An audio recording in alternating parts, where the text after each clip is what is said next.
এই যুবকের গুনাহ মাফ করে দেন আল্লাহ, আমার এই নওজওয়ানদের গুনাহ মাফ করে দেন। ওয়াতাহির কলবাহু, নবীজি ওই যুবকের জন্য দোয়া করছেন, আল্লাহ আপনি তার দিল পবিত্র করে দেন।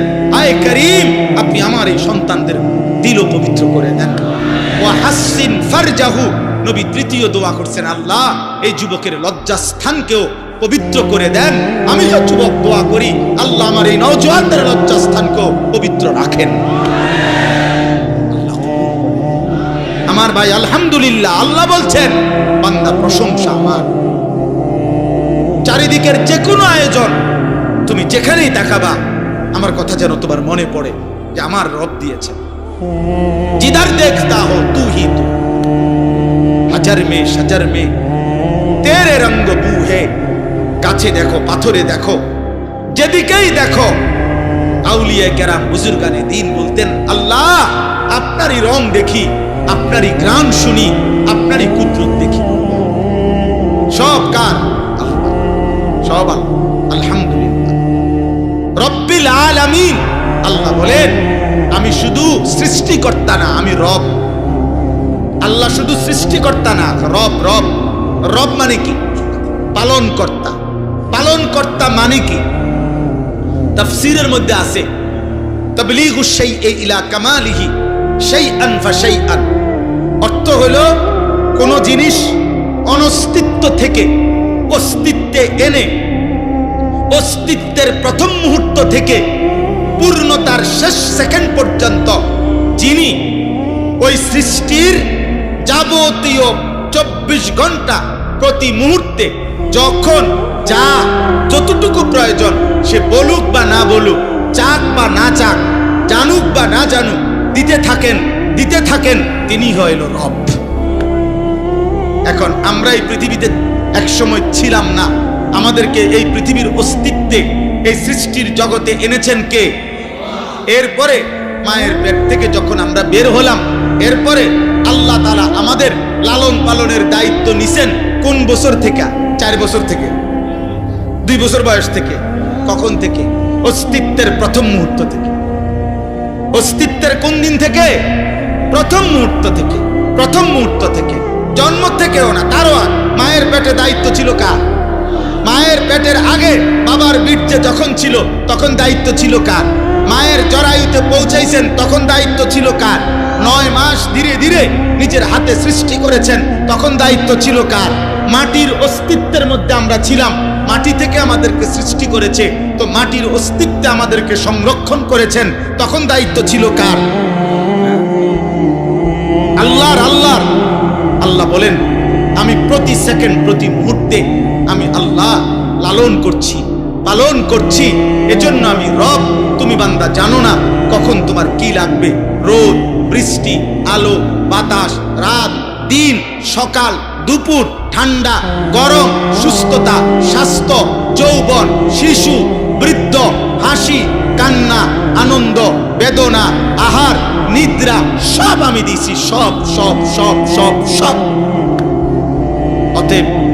অতএব এত কিছুর বিনিময়ে যদি আমি আল্লাহ আমার নামটা তোমার জবানে না শুনি, আমার সেজদাটা যদি আমি না পাই, এর চাইতে বড় অকৃতজ্ঞতা, এর চাইতে বড় সীমা লঙ্ঘন, এর চাইতে বড় গাদ্দারি আর কি হইতে পারে? বলো না বাপ, এর চাইতে বড় গাদ্দারি আর কি হইতে পারে?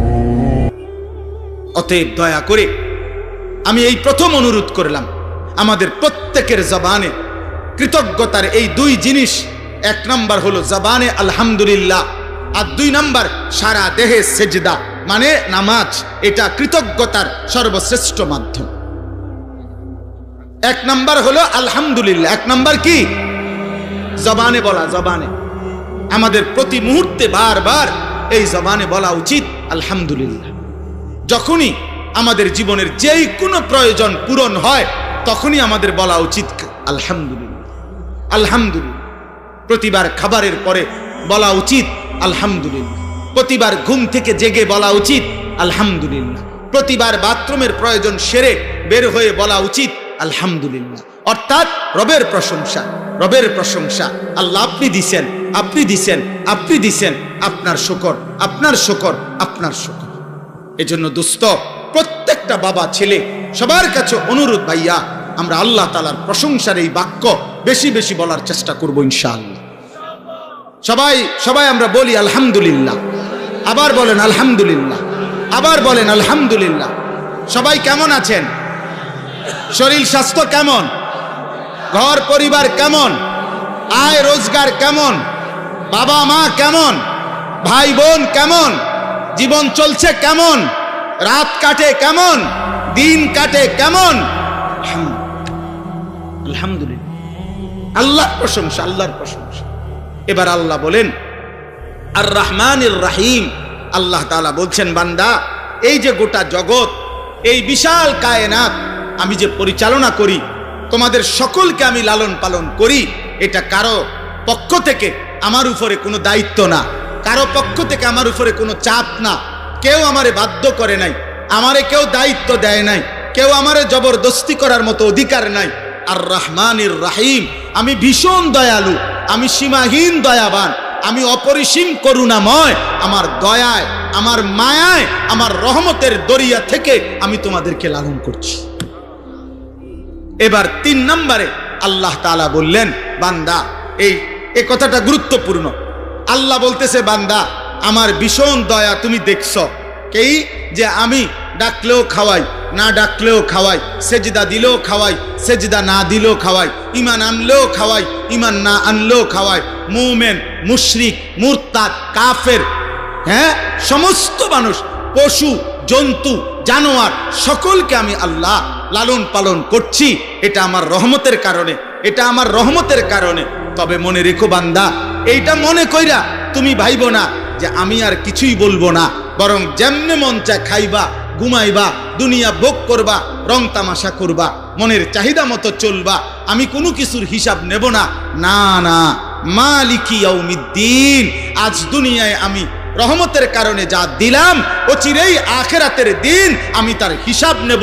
আমি বাদশাহ, আমি মালিক, আমি রাজা ধীরাজ, আমি জব্বার, আমি কাহ্হার, আমি আজিজ, আমি জুন্তিকাম। অতএব অতএব তুমি এদিক সেদিক যাইও না, এদিক সেদিক যাইও না বান্দা, তুমি আমার কাছে থাকো, আমার হুকুমে থাকো। আজ দুনিয়ায় রহমতের কারণে আমি যা দিলাম, আগামী দিনে আখিরাতে আমি তা হিসাব নেব। এজন্য বন্ধু, একটা নিঃশ্বাস, এক ঢোক পানি, এক লোকমা খাবার, চোখের একটা পলক, খেজুরের একটা দানা, খাবারের একটা অংশ, একটা বুট, একটা সামান্য কিছু জাররা, আল্লাহ তার হিসাবও নেবেন, তার হিসাবও নেবেন। নবীজি সাল্লাল্লাহু আলাইহি সাল্লাম একদিন হযরত উমরকে 3 দিন ক্ষুধার্ত থাকার পরে উমর রাদিয়াল্লাহু তাআলা আনহু 2টা খেজুর আর 1 ঢোক পানি পান করছেন। নবীজি বললেন, ওয়াল্লাহি লা তুসআলু আন হাযান নাঈম। ওমর, আল্লাহর কসম, এই নিয়ামত, এই 2টা খেজুর আর 1 ঢোক পানি, এটাও কিয়ামতের দিন তুমি আল্লাহর কাছে জবাবদিহি করতে হবে। আল্লাহর এই নিয়ামতের কি শুকর আদায় করছো? অতএব মালিকি ইয়াউমিদ্দিন। অতএব বন্ধু, আজ আল্লাহ তোমাদের অনেক যুবক, তোমরা ভাবছো কেউ কিছু বলে না, কেউ বাধা দেয় না, আমার মন মতো খাই, ঘুমাই, গুনাহ করছি, নাফরমানি করছি, গান বাজাই, বাদ্য বাজাই, নারী দেখি, ছবি দেখি, মোটর সাইকেলে ঘুরি, অসৎ বন্ধুদের আড্ডায় পড়ে থাকি সারাদিন। তুমি মনে করছো কেউ তোমারে কিছু বলে না? না আব্বা, হাত জোড় করে বলি, ওই রব ছাড়বে না। মা ছেড়ে দিছে, বাবা ছেড়ে দিছে, এই সমাজ ছেড়ে দিছে, এই দেশ ছেড়ে দিতে পারে, কিন্তু ওই আসমানওয়ালা মালিক বলছে আমি ছাড়বো না বান্দা, আমার একটা একটা জাররা জাররা নিঃশ্বাসের হিসাবও আমি নেব। অতএব সর্বশেষ কথা হলো ইয়াকা না'বুদু ওয়া ইয়াকা নাস্তাঈন। আল্লাহ তাআলা বলছে, অতএব বান্দা যদি বুঝে থাকো আজ দুনিয়া আমি দিলাম, আগামী দিনে এই দুনিয়ার হিসাব আমি আখিরাতে নেব। অতএব 2 কথার দ্বারা তোমার দিল থেকে বা তোমার বলা উচিত ইয়াকা না'বুদু, যে আল্লাহ, অতএব যেহেতু আপনি দিছেন সব, আবার আপনি হিসাবও নিবেন সব, কাজেই অন্যদিকে ঘুরে ফিরা লাভ নাই। আমি স্বীকৃতি দিলাম আমি আপনার গোলামি করব। কার গোলামি? আল্লাহর ইবাদত। তবে ওয়া ইয়াকা নাস্তাঈন, আল্লাহ আপনার হুকুম মানব, আপনার গোলামি করব।